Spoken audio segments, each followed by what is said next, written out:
Video release ಮಾಡಿದ್ದೀನಿ. ಅವ್ರು CM ಆಗಿದ್ದಾಗ ಕಟ್ಟಿರೋ ಎಲ್ಲ ವಾಚ್ಗಳದ್ದು ಒಂದು ವಿಡಿಯೋ ಮೀಡಿಯಾ ಅವ್ರಿಗೆ ಹಾಕಿದ್ದೀನಿ. ಅವ್ರ ಗೋಲ್ಡ್ ಕಲರ್ ವಾಚು ಎಲ್ಲ ಅವ್ರು ಕಟ್ಟಿದಾರಲ್ಲ.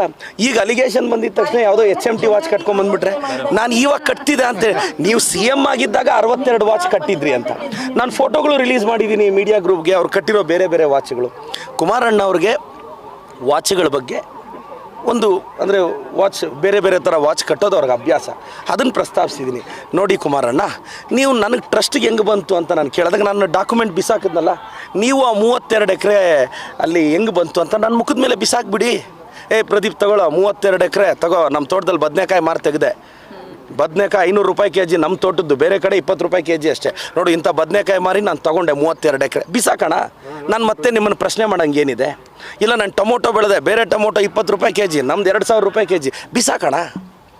ಈಗ ನಾನು ಬಿಸಾಕಿದ್ನಲ್ವಾ, ನನಗೆ ಹೆಂಗೆ ಬಂದು CSI ಅಂತ ಡಾಕ್ಯುಮೆಂಟ್ ಕೊಟ್ಟನಲ್ಲ, ನೀನು 32 ಎಕರೆಗೆ ಸೋರ್ಸ್ ಕೊಟ್ಬಿಟ್ರೆ ಮುಗೀತಲ್ಲ ಕುಮಾರಣ್ಣ. ಮತ್ತು ಇನ್ನೊಂದು ರವಿ ಕುಮಾರಣ್ಣ ಅವ್ರು ಹೇಳಿದ್ದಾರೆ, ಕುಮಾರಣ್ಣ ಅವ್ರ ಮನೆಗೆ ವಾಚ್ಮ್ಯಾನ್ ಆಗು ಅಂತ. ನೋಡಿ ಕುಮಾರಸ್ವಾಮಿಯವರು ದೊಡ್ಡವರು.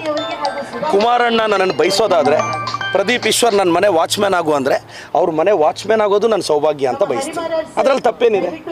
ಕುಮಾರಣ್ಣ CM, ಅವ್ರ ತಂದೆಯವರು PM, ಅದರಲ್ಲೇನಿದೆ? ಇದು ನನ್ನ ಅಭಿಪ್ರಾಯ ಸರ್. Thank you.